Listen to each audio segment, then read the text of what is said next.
People are talking boldly behind your back. Yes, sir. Let me say it louder. For my chosen ones in the back. Listen, family. People are talking boldly behind your back. I need somebody to drop in the comments and say, you better respect the giant. Yes, sir. Make sure you drop in the comments, family, and say you better respect the giant. The reason why I call you a giant is because, number one, the prophet is not welcome in their own home. Number two, when you've done the self-work, or when you're even working on self, you're doing personal development. You're getting better spiritually. You're getting better intellectually. You're reading more podcasts. You're growing, just in general. Spiritual development, like the whole nine. When you start diving into this part of yourself, most of the people who are surrounding you have not done the self-work. They ain't went to no therapy. And even if you have not went to therapy yourself, you're still getting the healing.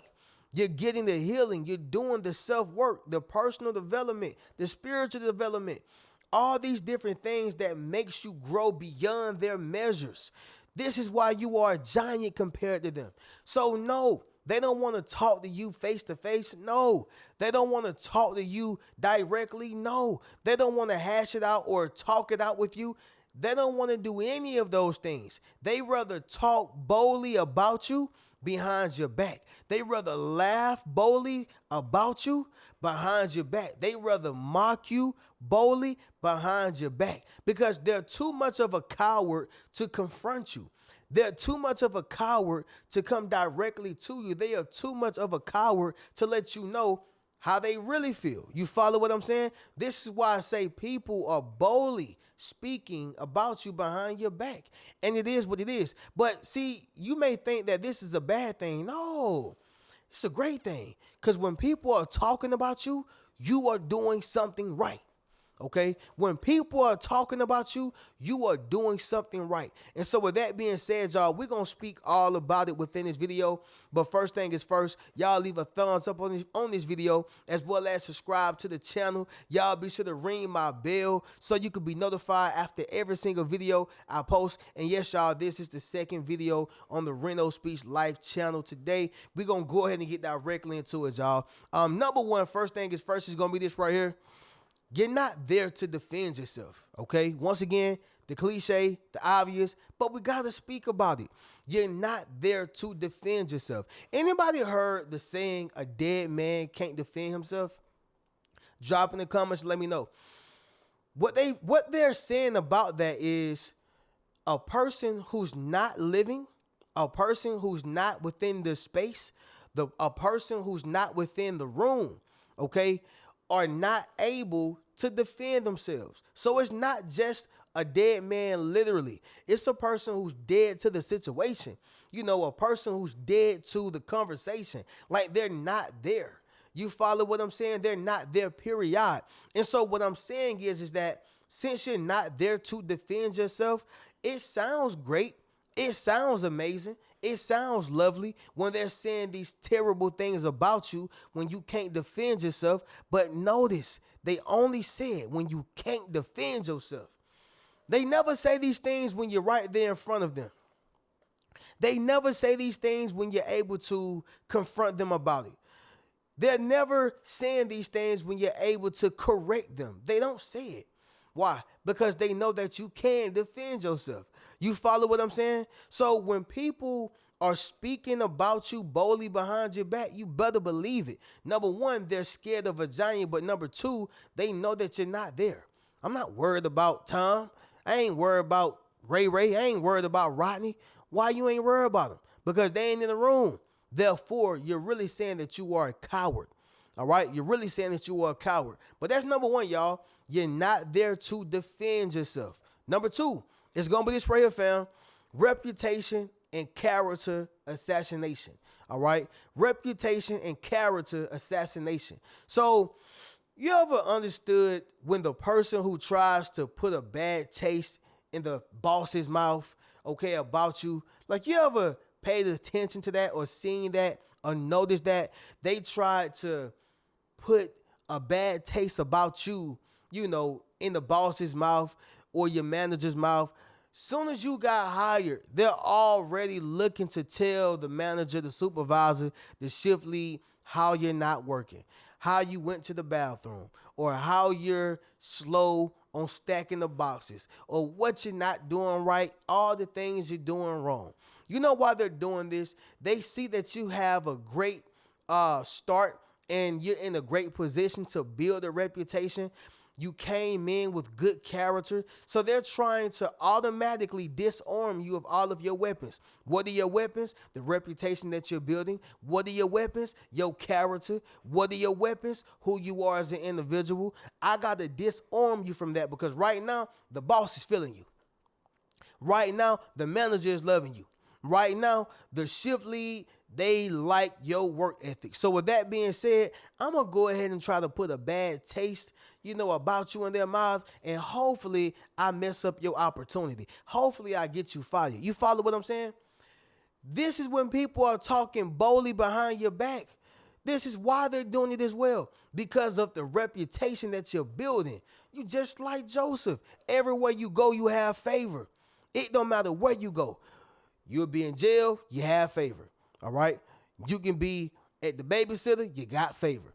You can be at school, you got favor.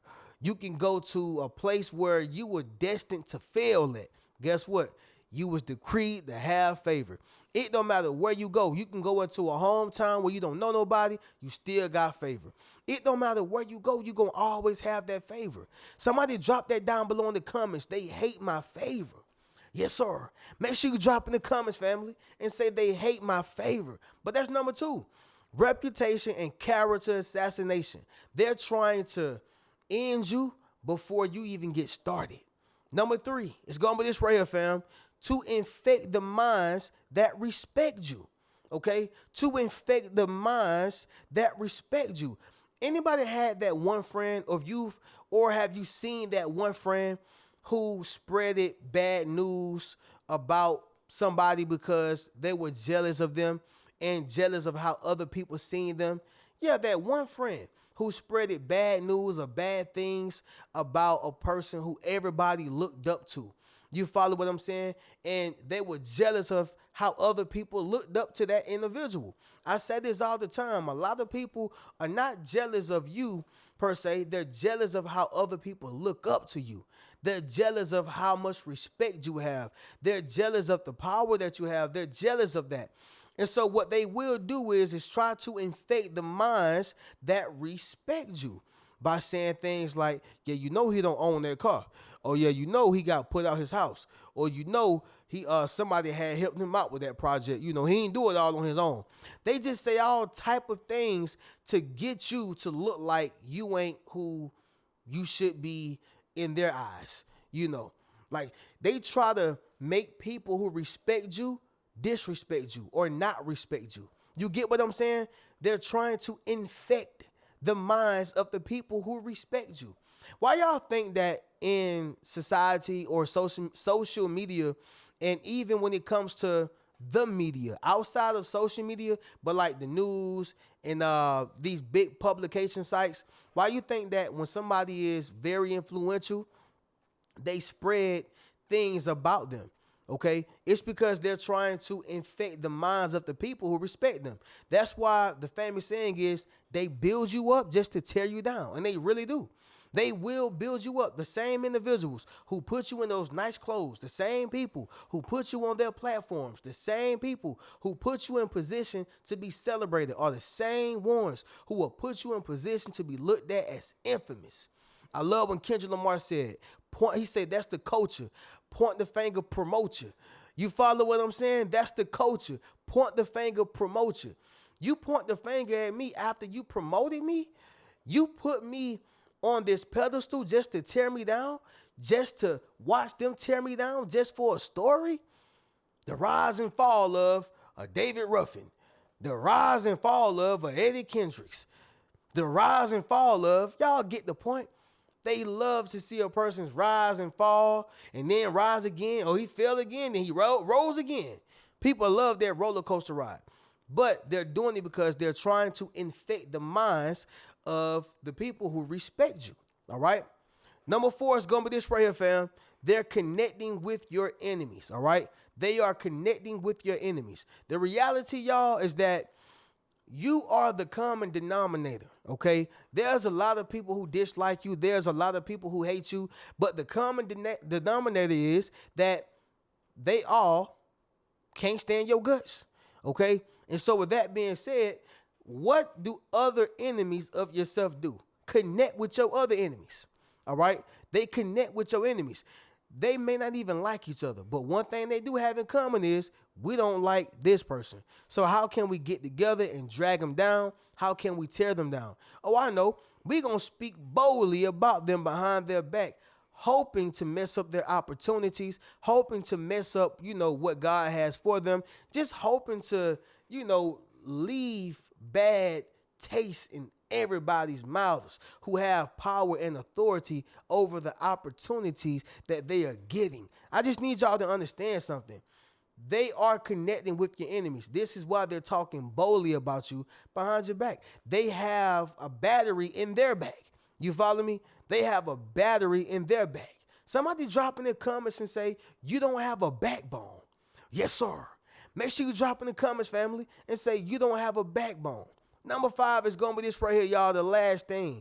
They are afraid of you, all right? I know it sounds cliche, y'all, but this is the reality. They are afraid of you. It is what it is. If you think about the movie Friday with Debo, yeah, they talked about Debo, and Debo, he was wrong. He was a bully. You follow me? I'm not saying you are a bully, but I'm telling you this is how it looks like when people are afraid of you. They did not want no smoke with Debo. Everybody tucked their chain in. Everybody said, hey, what's going on, Debo? Hey, man, ain't nothing going on. Everybody played it cool when Debo was around. Soon as Debo left, what Smokey said, I got mind control over Debo. He be like, shut the F up. I be quiet, but when he leave, I be back talking again. You know what I'm saying? That's how people look at yourself. Like, they are afraid of you. The only difference is that you're not a bully. That's not what I'm saying. What I'm saying is that people are afraid of the power that you have. People are afraid of the influence that you have. People are afraid of how well you can articulate yourself and how you can verbalize a situation.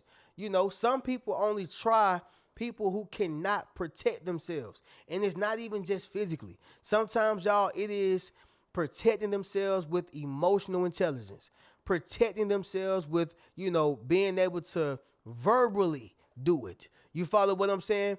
Just protecting yourselves in all ways outside of just, physical, okay? Fighting somebody, knocking somebody out. But the point is, y'all, is that, yes, they are afraid of you. That's why they speak boldly behind your back and never in front of your face. All right? But with that being said, y'all, we'll do a recap and then we will conclude this video. Number 1, y'all, you're not there to defend yourself. Number 2, reputation and character assassination. Number 3, to infect the minds that respect you. Number 4, they're connecting with your enemies. And number 5, y'all, they're afraid of you, all right? With that being said, fam, get you a Yes Sir t-shirt, Yes Sir hoodie, book a one-on-one session with your boy, and you can check out any one of my books. Keep a rich mentality. Peace.